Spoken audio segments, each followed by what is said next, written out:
What's going on, y'all? Today we're going to be talking about one of my favorite things in the whole world. No, it's not skinning a deer while listening to David Allan Coe underneath the full moon, even though that is awesome. We're going to be talking about capitalism.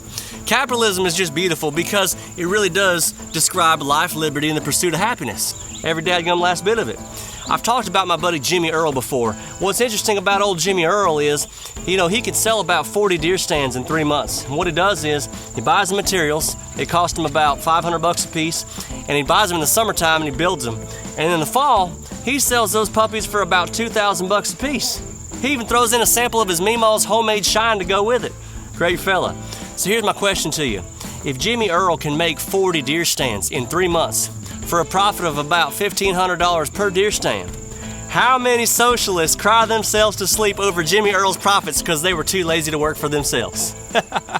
There's a great story about a guy that was looking at another man's Corvette at the gas station, and he had the audacity to look over and say, "I wonder how many people could have been fed by all the money that you spent on that sports car." Corvette owner says, "Hell, I really don't know, but it fed a whole lot of families up in Bowling Green, Kentucky who built it. It fed the people who made the tires. It fed the people who made the electronics. It fed the people in the copper mine who mined the copper for all the wires.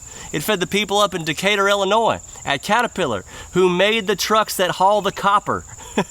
It fed the people who hauled it from the plant to the dealer, and it fed the people who were working at the dealership and all their families. But I gotta admit, I really don't know how many people it actually fed." See, that's the difference between capitalism and socialism, y'all. When you buy something, you put money into somebody's pockets and you give them the dignity for their skills. One of my favorite memories of all time is when my boys were really little. We used to go to a petting farm just outside of town, and at the end of the day, they'd always have this huge hayride that pulled a whole bunch of kids, and it was all pulled by a couple mules and one big wagon. What would happen was there'd always be like 20 kids on the ride, and that was the max capacity. But you get like 40 or 50 kids overloading the thing, and a lot of these kids were old enough to take instruction and understand that when the staff is telling you that's all that's allowed on the wagon, you got to get off. And the parents would be defiant too. They're like little AOCs in training. What I'm saying is, if too many people enjoy the ride and not enough people help pull, the wagon ain't going anywhere.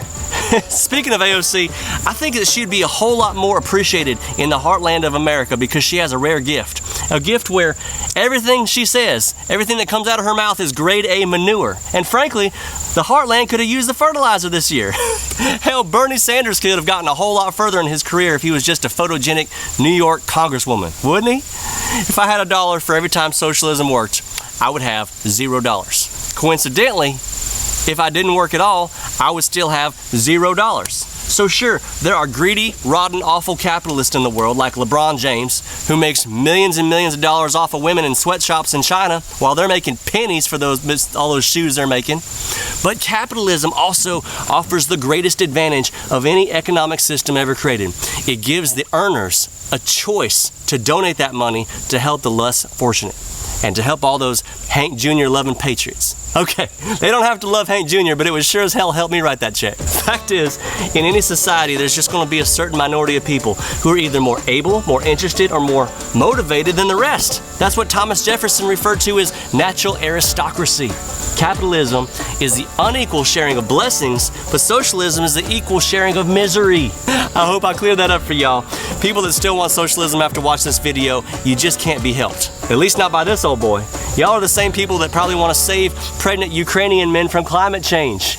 You need to be reprogrammed. You need to be rebooted because this old boy can't help you. Y'all be sure to subscribe. Now go get that bread.